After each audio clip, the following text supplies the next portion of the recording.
자, 이번 달 성경 암송 구절을 한번 볼까요? 로마서 6장 23절 말씀입니다.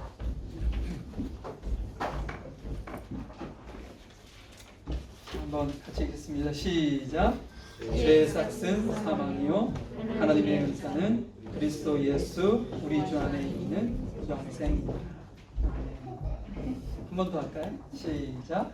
죄의 삭은 사망이요 하나님의 은사는 그리스도 예수 우리 주 안에 있는 영생이냐. 그 유튜브에 정철 아시죠? 정철 선생님 영어 학원으로 이렇게 크게 하셨다. 그분이 아주 독실한 기독교 신자시거든요. 근데 유튜브에 그분이 언제부턴가 뭐 요한복음 통째로 암송하기 뭐 이런 걸 하세요. 한 절씩 하는 거죠. 한 절씩 영어로. 그러면 그 영어를 암송하다가 영어가 깨우쳐진다는 논리로 하시는데 제가 그것을 시작을 하다가 하고서 놓쳤더니 이제 못 따라가서 포기를 해버렸는데 벌써 요한복음이 끝나셨더라고요. 그리고 뭘 하냐면 영어로 복음 전하기 그걸 하고 계시더라고요. 근데 그분이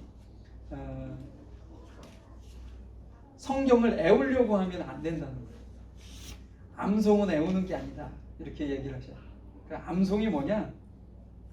소리 내서 계속 반복적으로 이렇게 뭐랄까요? 읽거나 낭송한다 이런 표현을 쓰시더라고요. 그러면 그 낭송이 결과적으로 입에 붙는다는 거예요. 그렇게 하면 암송이 되는 것이지 성경을 애우려고 막 하면 오늘 애우고 나면 내일 까먹고 우리 권사님이 애우셨는데 1시간만 지나도 까먹으신다고 그러시는데 그렇게 된다는 거죠. 그러니까는 유대인들이 암송할 때 했던 것처럼 계속 그냥 반복해서 입에 그냥 붙게 만드는 것 그것이 이제 암송이라고 합니다. 이 말씀도 마찬가지예요. 계속 이렇게 반복하시면 그냥 이렇게 입에 딱 붙도록 그렇게 만드시면 어려움 없이 의미도 내 마음에 두고 또 어느 순간에 이 말씀이 생각나게 되어진다는 것이죠. 그러면 우리에게 큰 유익이 있지 않을까 싶습니다. 자, 오늘 말씀 보겠습니다. 오늘 말씀은 누가복음 1장 5절부터 17절까지 말씀 보겠습니다. 신약 성경 86페이지 정도에 있습니다.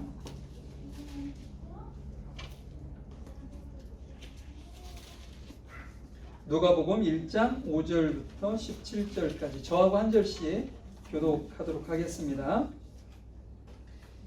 유대왕 헤롯 때에 아비야 반열에 제사장 하나가 있으니 이름은 사가랴요 그 아내는 아론의 자손이니 이름은 엘리사벳이라. 이 두 사람이 하나님한테 유인이니 주의 모든 계명과 규례대로 흠이 없이 행하더라. 엘리사벳이 수태를 못함으로 저희가 무자하고 두 사람의 나이 많더라.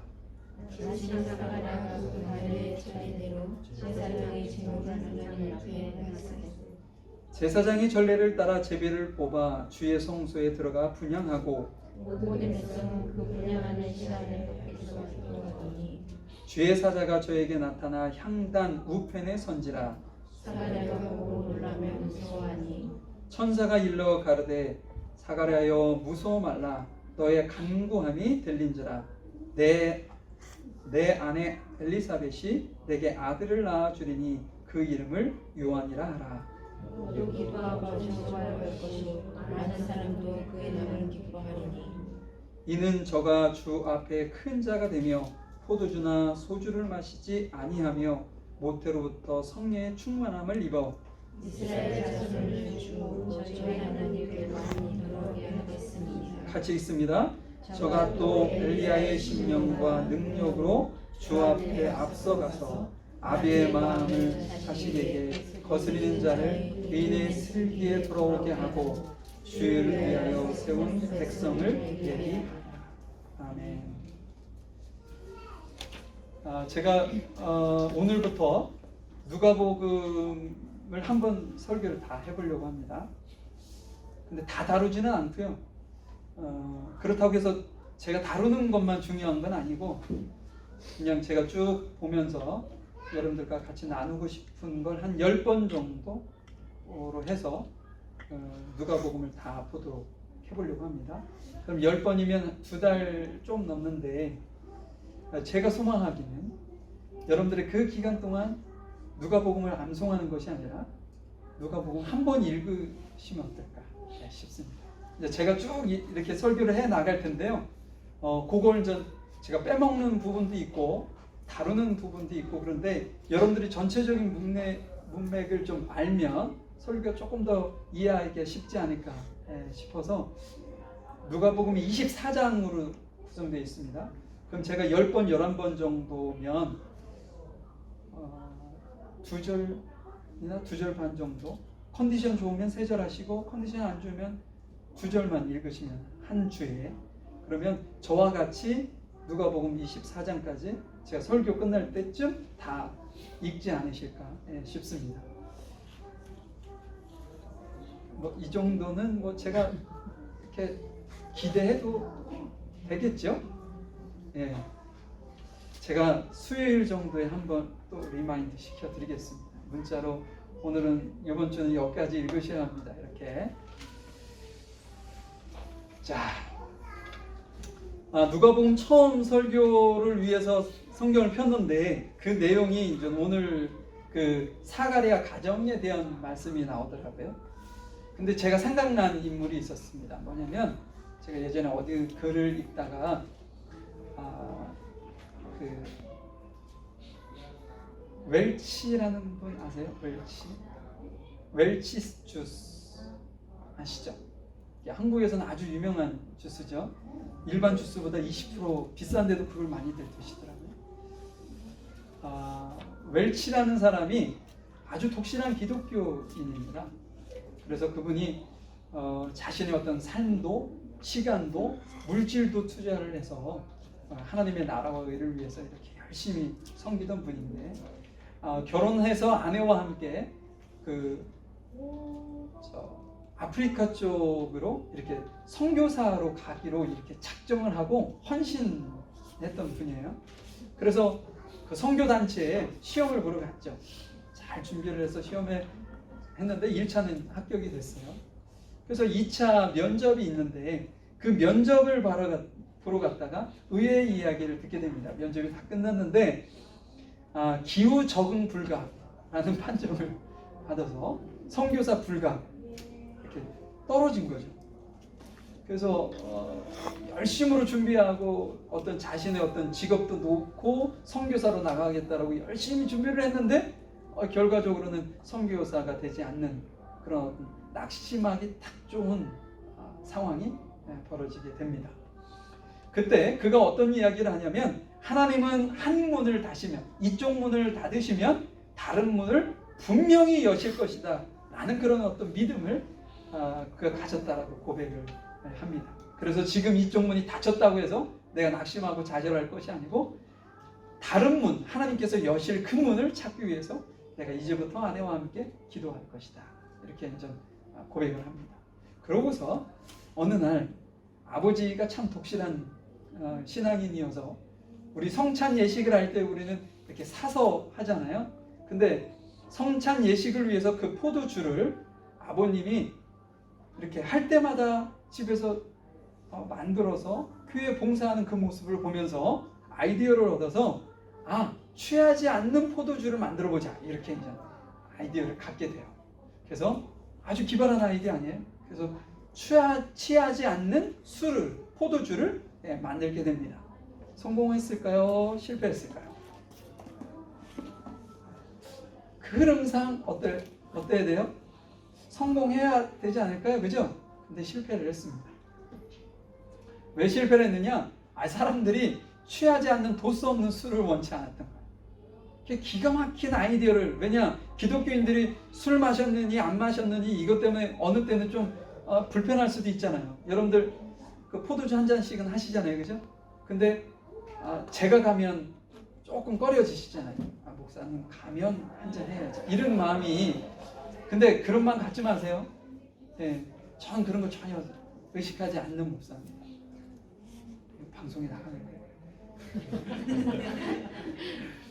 예, 괜찮은데 그런 생각을 했었던 것 같아요, 윌치가. 그래서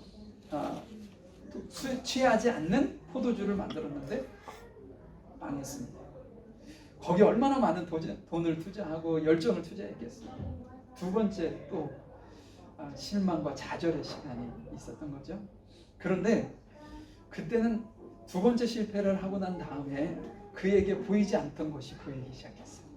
그게 뭐냐면 절망의 그 순간에 그에게 길이 열리는 것 같은 느낌의 모습을 딱 갖게 됐는데, 그게 뭐냐면 본인이 이 포도주를 만들기 위해서 부단히 이렇게 하면서 실패하다가 성공했는데 그것이 결국 실패했잖아요. 거기서 노하우를 가져서 그 사람이 만든 것이 주스입니다. 일치스 주스. 근데 그것이 지금 현재 어마어마한 기업으로 성장하게 됐다는 것이죠. 그가 왜 실망하고 낙심하지 않았겠어요? 선교사로 주를 위해서 하겠다고 해도 막고, 또 자신이 어떤 다른 여러 가지 좋은 의도로 사업을 한다고 해도 자꾸만 막고. 제가 말씀드린 건 두 번의 실패지만 그것보다 더 많은 실패들이 있지 않았겠어요? 그럼에도 불구하고 그가 끝까지 낙심하고 좌절하지 않고 갈 수 있었던 이유는 뭐냐? 아까 처음에 제가 다시 말씀드렸던 것처럼 하나님은 이쪽 문을 닫으시면 반드시 다른 문을 여실 것이라는 믿음이 있었기 때문에 낙심하거나 좌절하지 아니하고 끝까지 노력하고 그 길을 가서 결과적으로는 자신이 큰 사업을 하게 되고 그것을 통해 어려운 이웃들을 많이 도울 수 있는 아주 귀한 일을 할 수 있도록 하나님께서 열어주셨다라는 사실이죠. 여러분, 제가 여러분께 이런 말씀을 드리는 이유는 오늘 나오는 본문의 주인공이 비슷한 상황이 있었기 때문에 그렇다는 거예요. 실패와 좌절, 낙심할 수 있는 그 자리에서 승리했던 제사장 한 가정을 여러분들에게 소개해 드리려고 하는 것입니다. 자, 오늘 말씀을 한번 볼까요? 5절, 6절인데요. 같이 읽습니다. 시작. 유대왕 헤롯 때 아비야 반열에 제사장 하나가 있으니 이름은 사가랴요 그 아내는 아론의 자손이니 이름은 엘리사벳이라. 이 두 사람이 하나님 앞에 의인이니 주의 모든 계명과 규례대로 흠이 없이 행하더라. 거꾸로 한번 볼까요? 6절에 보니까 그 사람은 어떤 사람이에요? 하나님 앞에서 의롭고 또한 하나님께서 주신 모든 계명을 얼마나 철저하게 지켰는지 흠이 없었다라고 얘기를 하고 있습니다. 그런데 그 사람은 어떤 가정이었냐? 제사장의 가정이었다라는 얘기를 하고 있는 것이죠. 여기서 헤롯은 여러분들이 아시는 그 헤롯 맞습니다. 어린 예수님을 죽이려고 했었던 그 헤롯. 그 당시에 그 헤롯 왕이 통치하는 시기에 제사장으로 사역을 감당했었던 한 가정, 그것도 의롭고 또 주의 말씀을 흠없이 지켰던 그 가정이었다는 거죠. 그 당시에 제사장들은요 그렇게 어렵지는 않았어요. 그 당시에 그 어떤 제도가 그렇게 뒷받침해줬기 때문에 제사장들이 크게 어려움 없이 살 수 있었는데, 그 모든 편안함과 안락함, 그 모든 것을 포기하고 이 사가랴 가정은 어디에서 살았냐면 광야에서 살았어요. 광야에서 주의 말씀을 온전히 지키고 그 뜻대로 살기 위해서 속세를 떠나 어디로? 광야로 들어가서 그곳에서 살 정도로 아주 열정이 있었던 사람이었다는 것이죠.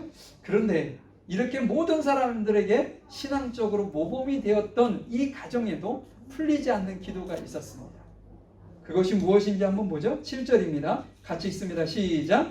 엘리사벳이 수태를 못하므로 저희가 무장하고 두 사람의 나이 많더라.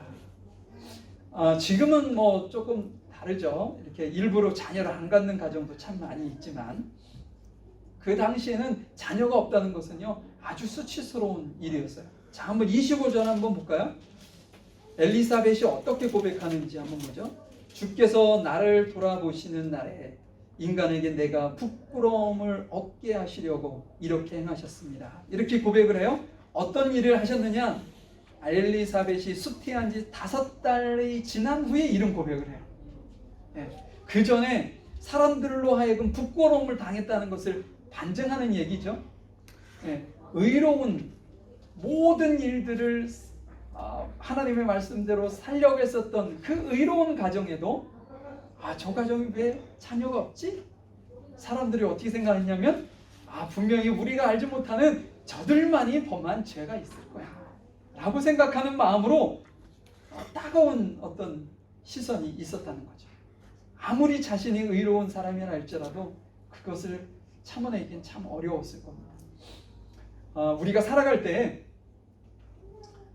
대놓고 상처를 주는 것은 솔직히 좀 어렵지만 그래도요, 대놓고 얘기하는 게 훨씬 나아요. 뒤에서 쏙닥쏙닥 나에 대해서 얘기하는 소리를 간접적으로 들었을 때 그 마음은 더 아픕니다. 아예 대놓고 너 이거 잘못하지 않았어? 라고 얘기를 하면 반박이라도 하잖아요. 나 그거 안 했어 라고 얘기할 수 있는데 그것이 아니고 나한테 확인도 하지 않고 뒤에서 나에 대한 어떤 이렇게 여러 가지 문제들을 수덕수덕 이렇게 하는 그 모습을 내가 간접적으로 알았을 때는 너무나도 어려웠을 거라는 것. 이 지금 사가랴 가정도 마찬가지입니다. 사람들이 대놓고 앞에 와가지고 당신 죄를 범한 거 아닙니까 제사장님? 이렇게 얘기도 못하고 저 사람이 분명히 무슨 죄를 졌을 거야. 그러니까 하나님께서 아이를 이렇게 해산하지 못하도록 막았지 않겠어? 라는 이야기를 들었을 때 아무리 의인이어도 참기 어려웠을 것이다. 그러니 그 고통의 세월이 얼마나 길었겠습니까? 또 오늘 뭐라고 얘기하면 두 사람은 나이가 많았다 이런 표현을 써요. 굳이 나이가 많았다라는 표현을 쓸 필요가 없는데 왜 굳이 이 표현을 썼느냐? 이제 육체적으로도 아이를 낳을 수 없는 나이까지 왔다는 이야기를 우리 간접적으로 하고 있는 거죠. 그럼 뭐겠어요? 이제 아이를 가질 소망은 우리에게 없다. 예전에 아브라함이 하나님께 약속받았죠. 아이를 주시겠다고. 그랬을 때 사라가 뭐라고 얘기해요? 천막 뒤에서 이렇게 텐트 뒤에서 숨어서 그 얘기를 듣고 묻잖아요. 아니 무슨 경수가 다 끝난 이 늙은 노인네가 무슨 아이를 낳는다고 저는 창피한 저런 이야기를 하면서 이렇게 묻는 그 모습을 여러분들 기억하실 거예요. 근데 하나님께서 약속하신 대로 100세에 이삭을 낳습니다. 지금 어떻게 보면 그런 뉘앙스로 지금 나이를 이야기한 거예요. 인간의 눈으로 봤을 때 도저히 사가랴 가정에는 아이를 줄 수 없는 소망, 그러니까는 뭐라고 할까요? 우리가 아무리 절망적이어도 소망만 있으면 살 수 있어요. 지난주에도 제가 유태인들이 그 수용소에서 그 성탄절에 이렇게 자신들이 풀려날 것이라는 기대를 가지고 그렇게 힘들었지만 살아왔던 그들이 성탄절이 지나면서 소망이 딱 끊기자 그 시즌에 어마어마한 사람들이 목숨을 잃었다. 그 이유는 단 한 가지, 소망을 잃었기 때문이라고 말씀드렸었죠. 어떻게 보면 아무리 힘들고 어려워도요, 붙들 만한 소망이 있으면 참을 수 있습니다. 그런데 지금 사가랴의 가정에는 그것조차도 허락해주지 않은 것처럼 보여집니다. 왜? 나이가 많았다. 이런 표현을 쓰고 있는 것을 보아서 그렇다는 것이죠. 왜 의인이 이런 어려움을 당할까? 우리는 이런 질문을 하게 되죠.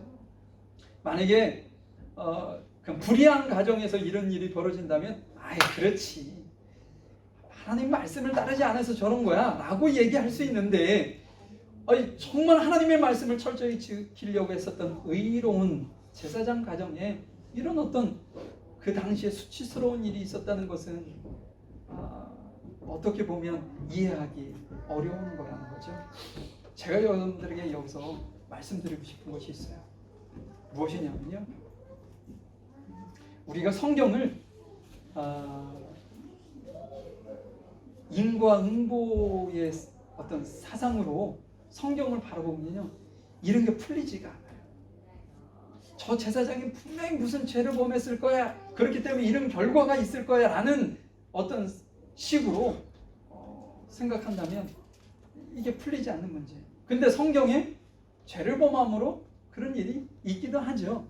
그러나 모든 성경을 의인에게조차도 그런 것을 적용해서 생각하는 것은 어려운 문제다라는 것입니다.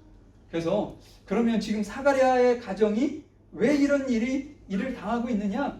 이것은 철저해요. 그의 가정을 훈련시키기 위한 훈련의 과정이다 라고 우리가 보아야 한다는 것이죠.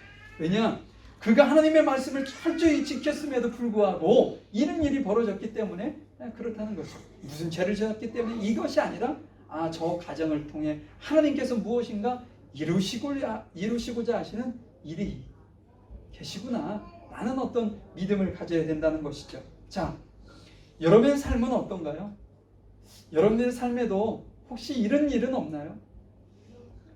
도저히 모순처럼 이렇게 느껴지는 일들. 나는 하나님 앞에 선하게 살려고 발버둥 치고 주님 앞에 기도하고, 그런데 왜 나에게는, 우리 가정에는, 아니면 내 주변에는 풀리지 않는 이 문제로 내가 씨름하며 고통을 당하고 있을까라는 어떤 생각들이 분명히 있을 수도 있어요.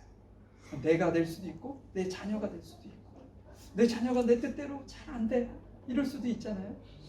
이것이 이제 어떻게 보면 하나님을 내가 잘 믿었으니까 하나님 내 자녀에게도 축복을 주시고 저희 가정에도 축복을 주시고 내 부모에게도 축복을 주셔야 되는 게 맞지 않습니까? 라는 어떤 푸념 어린 이야기를 할 수도 있다는 것이죠. 결과론적으로는 지금 현재 그렇게 어려운 상황이 있는 자신을 돌아보며 내가 하나님 앞에 죄를 지은 건 없을까? 라고까지도 생각할 수 있다는 거죠. 근데 여러분 그렇게 생각하지 않으셨으면 좋겠어요. 내가 지은 죄가 있다면 그것은 충분히 회개할 필요는 있습니다. 그러나 지금 내 삶의 모든 것들이 그런 어떤 결과라고 생각하면 하나님의 말씀을, 하나님께서 이렇게 지난주에 주님 앞에 시선을 고정하라고 했는데 이 고정이 잘 안 돼요. 자, 그러면 한번 말씀 한번 더 진행을 한번 해보도록 하죠. 의인의 가정에 이런 어려움이 있었어요. 근데 그 어려움을 그 사람의 인과응보가 아닌 하나님께서 그 가정을 훈련시키기 위한 가정라고 이제 생각을 하시고 오늘 말씀을 이어서 한번 보자고요. 9절 10절 말씀 한번 같이 보도록 하겠습니다. 시작. 제사장의 전례를 따라 제배를 뽑아 주의 성소에 들어가 분향하고 모든 백성은 그 분향하는 시간에 밖에서 기도하라. 이 당시 제사장이 한 2만 명 정도가 되었다고 합니다. 그 얘기는 무슨 얘기냐면 아론의 자손들이 제사장이 되었잖아요. 그러니까 그 제사장이 한 2만 명이 되었는데 그 2만 명을 어떻게 나눴냐면 24그룹으로 나눴어요. 24그룹으로. 근데 오늘 사가랴는 8번째 그룹에 속했다고 합니다. 근데 2만 명을 24그룹으로 나눠도 인원이 많겠죠. 그죠? 그러면 자기 그룹이 이렇게 순번이 되면 거의 대부분 1년에 한 번, 한 주 동안 봉사를 하는데 한 번이나 2번 정도 1년에 한 주를 봉사하는데 그것도 그룹에 있는 사람들 중에 어떻게 하느냐? 제비를 뽑아서 그분이 성소에 들어가서 봉사 활동을 하게 된다는 거죠. 그러니 제사장들이 많다 보니 1년에 한 번도, 아니 2년, 3년에 한 번도 성소에 들어가서 봉사하지 못하는 제사장들도 발생하게 된다는 거예요. 왜? 많다 보니까 제비를 뽑아서 된다는 것이 이게 쉽지 않은 우연이라는 거죠. 그렇기 때문에 지금 오늘 제사장이 2만 명이라고 했어요. 그것도 순번에 따라서 자기 그룹이 와야 되고요. 그 그룹에서도 제비를 뽑아서 본인이 성소에 들어가서 봉사활동을 한다는 것이 아주 희박한 그 확률인데 그것도 거기에 천사가 찾아온다, 그에게 찾아왔다라는 것은 어떻게 보면 의도적으로 하나님께서 찾아오셨다라는 표현이 더 맞을 것 같아요. 우연찮게 하나님께서 그 성소에서 천사를 만났다라는 것은 조금 희박한 확률이지 않을까 싶습니다. 자, 13절을 한번 보니까 천사가 찾아왔어요. 그리고 그에게 말합니다. 무서워 말라. 너의 간구함이 들린지라. 내 아내 엘리사벳이 내게 아들을 낳아 주리니 그 이름을 요한이라 하라. 희박한 확률에 하나님께서 찾아오셔서 그를 만나 주십니다. 그러면서 첫 마디가 뭐냐? 내가 너의 간구를 들었다. 내가 너의 간구를 들었다는 이 말 안에는요, 여러분들도 느껴지시겠지만 내포하고 있는 많은 의미들이 있겠죠. 의인인데 고난을 당하고 실패하고 계속 결혼을 만약에 30세에 했어요. 나이가 많았다 그러면 한 60세, 70세 정도 됐을 텐데, 그러면 60이라고 하면 30년 동안 자녀를 위한 기도를 했을 거예요. 이게 쉽지 않은 기간이잖아요. 우리는 기도를 하면 즉석에서 응답을 받아야 직선 풀리고 안도가 되고 하나님께서 내 기도를 들으시는구나 라고 생각할 수도 있어요. 그런데 최소 30년의 기간을 자녀를 위한 기도를 했다. 그 부끄러움을 당하지 않기 위해서 기도를 했다 라고 생각을 한번 해보세요. 아주 긴 시간이라는 거죠. 우리는 성경에서 이런 일들을 많이 볼 수 있어요. 아브라함에게 하나님께서 내가 약속한 땅으로 가라고 그를 불러내잖아요. 저 창세기 12장에 보면. 근데 그 말씀이 이루어지기까지 몇 년이 걸렸다고요? 제가 한번 말씀드렸던 것 같은데 10년? 20년? 30년? 40년? 거의 468년 정도 걸려요. 그 486년이면 저희들이 100세까지 산다 하기도 4번을 넘게 살아야 되잖아요. 그죠? 그러니 우리의 자손 한 8대, 9대, 10대 이상은 가야 그 일이 이루어진다는 거예요. 그러면 잃어버리지 않겠습니까? 하나님이 예전에 나한테 이런 약속을 하셨었어. 조상 할아버지한테 이런 약속이 있었단다. 너도 이 약속 붙들고 끝까지 승리해라 라고 하는 얘기를, 이게 쉽지 않다는 거죠. 460년이 넘는 세월이 지나면 이 10년도 마찬가지. 460년은 길고 30년은 짧은 게 아닙니다. 30년도 너무나도 긴 시간이에요. 근데 이 내용에는 사가랴와 그 엘리사벳이 기도의 끈을 놓지 않았구나 라는 사실을 알 수 있고요. 또한 자녀에 대한 어떤 이제는 나한테는 내 시대, 내가 사는 세대에는 자녀는 없어 라는 생각 또한 포기하지 않았다. 내게 하나님께서 자녀를 하나님이 뜻하시면 주실 거야 라는 어떤 기대감을 계속적으로 소망하고 있었다는 것이죠. 하나님께서는 이 시간 그를 찾아오셔서 그 기도에 응답하시는 그런 모습을 우리에게 보여주고 있습니다. 찾아오셔서 뭐라고 하셨느냐? 아들을 줄게. 그리고 그 아들이 태어나면 요한이라 해라. 아들을 준다고 했는데 아들이 안 태어날 수도 있잖아요. 그런데 더 확실하게 말씀하시기 위해서 그 아들이 태어나면 다른 이름으로 짓지 말고 요한이라고 쳐 라는 약속까지 해주셨다는 것이죠. 요한을 왜 주었느냐? 여기서 얘기할 걸 조금 이따 얘기하고 15절, 16절, 17절에 가보면 뭐라고 얘기하냐면 그 아들 요한을 준 이유를 설명을 쭉 합니다. 저가 주 앞에 큰 자가 될 것이다. 이스라엘 백성들에게 큰 자 하면 모세, 엘리야 이 정도로 생각하거든요. 아브라함 정도. 근데 여기서 저가 큰 자가 될 것이다 라고 얘기를 하면서 뭐라고 얘기했냐면 그는 포도주나 소주를 마시지 아니하고 모태로부터 성령의 충만함을 받을 것이다. 모태로부터 성령의 충만함이라는 것은 그 마리아가 그 성령으로 잉태될 것이라는 가브리엘 천사, 지금도 이 천사가 가브리엘 천사이지 않을까 싶습니다.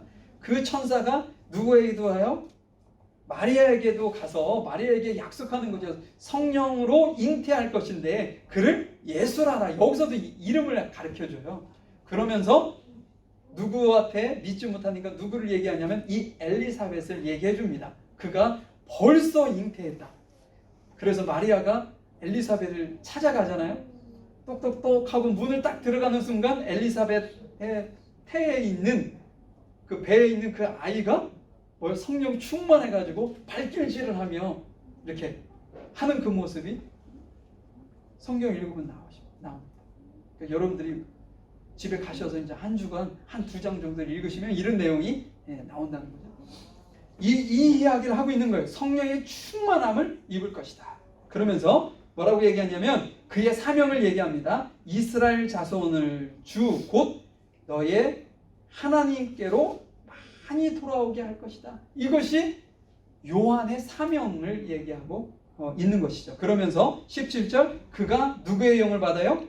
엘리야의 심령과 능력을 주 앞에서 행할 것이다. 그래서 많은 사람들을 돌아오게 할 것이다 라는 말씀을 약속의 말씀을 하고 있다는 것이죠. 여러분 좀 말씀을 좀 맞춰보려고 그래요. 기도를 하고 얼마 기간 동안 정도 있었을 거라고요? 최소 30년 정도. 여러분들이 지금 기도 제목을 가지고 30년 후까지도 들어주실지 안 들어주실지 만약에 모른다. 그러면 여러분들은 그 전에 뭐라고 생각하셨을까요? 혹시 제가 기도 제목을 가지고 있는데 그 기도 제목을 한 10년 정도 지났어도 응답이 없어요. 그러면 자연스럽게 어떻게 생각하겠어요? 하나님께서 이것을 원치 않으신다고 노 하신 거구나 라고 생각하지 않으시겠어요? 그런데 우리가 여기서 한 번쯤 생각해 봐야 되는 게 뭐냐, 하나님께서 이렇게 빨리 응답, 그러니까 길게 침묵하고 계신다고 해서 그것이 거절은 아니구나.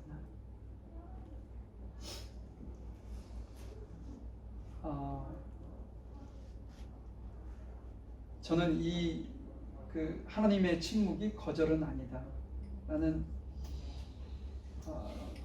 이것이 제 머릿속에 딱 들어서는 순간 저는 엄청나게 큰 은혜가 있었거든요.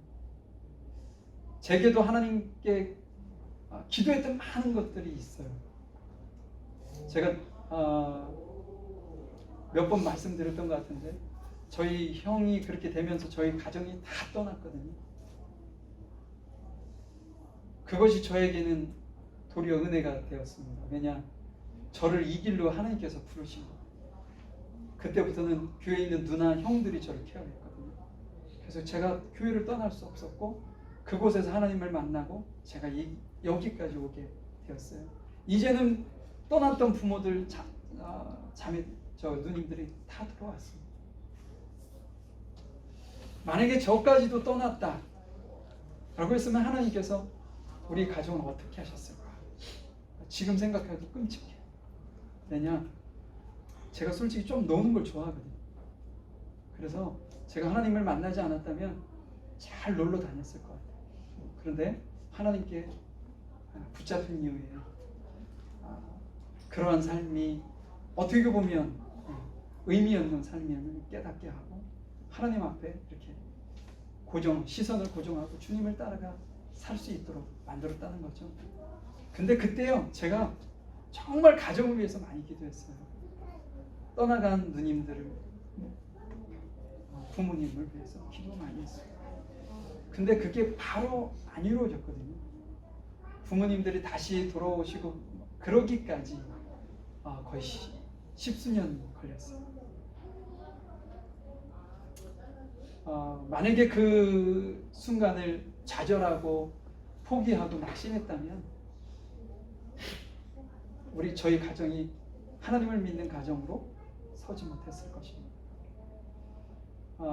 여러분들의 삶 속에서도 이런 일들이 있지 않으실까요? 지금 이 순간에도 기도의 제목이 있을 수도 있고요. 지금 이 순간에도 왜 이렇지? 라고 생각하시는 것도 분명히 있을 것입니다. 그래서 날마다 주님 앞에 무릎으로 나아가며 기도하고 그러실 수도 있어요. 그런데 하나님께서 침묵하고 계세요. 한 말씀도 안 하시고, 기다 아니다 라는 말씀도 안 하시고, 자기의 가슴 어떤 감동도 없고요. 그것이 여러분들의 어떤 욕심을 채우기 위한 기도 제목이 아니시라면 하나님께서 거절하신 것이 아니라고 믿으실 수 있기를 바라요. 하나님께서 거절이 아니라 사가랴의 가정을 하나님께서 훈련시켰던 것처럼 나를 하나님께서 훈련시키는 시간이다 라고 생각하시면 좋겠다라는 생각입니다. 왜냐하면 여러분, 사가랴의 가정에 요한이라는 존재는요 매우 중요한 존재입니다. 우리에게도 요한이라는 존재는 너무나도 중요해요. 왜 그러냐? 요한은요 우연찮게 태어나서 지금 사가랴의 가정이 자녀가 된 게 아니에요. 구약에 예언되어 있던 사람입니다. 만약에 사가랴의 가정에 요한이 태어나지 않았다면 성경 구약에서 예언하셨던 예수님의 메시아 되신 예수님의 오시는 길을 예비하기로 작정되어 있는 그 사람이 없으면 예수님이 오시는 길이 성취되지 않는 거예요. 그렇기 때문에 요한은 분명하게 하나님의 시간에 맞춰서 태어나기 위해서 준비되었던 사람이라는 거죠. 어느 시점? 예수님이 오셔야 되는 그 시기에 맞춰서 태어나기 위해 지금 기다리고 있었다. 하나님께서 기다리고 있었다는 거예요. 사가랴의 가정에 요한을 주기 위해서 기다리고 있었다. 그런데 우리는 성경을 보니까 곧 태어날 거다 이렇게 생각하지만 사가랴는 어때요? 속이 타 들어가는 거죠. 그가 승리할 수 있었던 일은 뭐냐? 아까 처음에 말씀드렸던 것처럼 이 길을 막으면 다른 문을 하나님께서 여실 것이라는 믿음을 그도 가지고 있지 않았을까 싶어요. 그래서 하나님께서 끝까지 나의 삶을 책임져 주시고 나를 이끌어 가실 것이라는 그러한 믿음을 가지고 더 철저하게 하나님의 말씀에 순종하며 살아갔던 사가랴의 가정에 하나님께서 놀라운 은혜와 축복으로 인류에게 어마어마한 축복의 자녀인 요한을 그의 가정에, 여자가 낳은 중에 가장 큰 자를 그 가정에 늙은 나이에 하나님께서 허락해 주셨다. 여러분 조급해하지 마시고요. 지금 현재의 어려움이 나를 하나님께서 세우시기 위한 훈련의 기간이다. 그렇게 생각하시고 오로지 주님 앞에 시선을 고정하시고 주님 앞에 기도하는 것을 멈추지 마시고 하나님 앞에 기도하며 승리하실 수 있는 여러분들이 되시기를 주의 이름으로 축원합니다. 우리 잠시 기도하겠습니다. 사랑과 은혜가 풍성하신 하나님, 주님의 귀한 은혜 감사합니다. 의로운 가정 안에 고난과 어려움이 있었을 때 그것을 참 이해하기 쉽지 않습니다. 그럼에도 불구하고 하나님께서 그렇게 사용하시는 것은 그 가정을 훈련시키기 위함이고 하나님의 선하신 계획과 뜻을 이루기 위한 하나님의 철저한 하나님의 시간표대로 흘러가고 있음을 이 시간 저희들이 고백합니다. 하나님, 저희들의 삶 속에서 동일하게 주님 지금 이 시간 주께서 맡고 계신 것 같은 느낌이 드는 그러한 것이 진실로 나를 위한 하나님의 어떤 훈련이며 주님께서 주님의 시간이 계속 흘러가는 그 와중에 그러한 일들이 내 삶 속에 내 가정 안에 내 주변에 있다는 사실을 잊지 아니하고 끝까지 낙심하거나 좌절하지 아니하고 주님의 인도하심을 따라 승리하는 저희들이 되어질 수 있도록 인도하시고 함께해 주시옵소서. 저희들을 사랑하시고 인도하시는 주께 감사드리며 사랑 많으신 예수님의 이름으로 기도하였습니다. 아멘. 지금은 우리 주 예수 그리스도의 크신 은혜와 아버지 하나님의 무한하신 사랑하심과 성령님의 인도하시고 내주하시고 교통하심이 지금 현재의 고난과 아픔과 절망을 실망하거나 낙심하거나 좌절하지 아니하고 주님께서 나를 훈련시켜 결국은 승리자로 세우실 것이라는 확신을 갖는 우리 귀한 성도들 머리 위에와 이들의 가정과 사업장 일터 위에 학업 위에 지금부터 영원히 함께 하시기를 간절히 축원하옵나이다.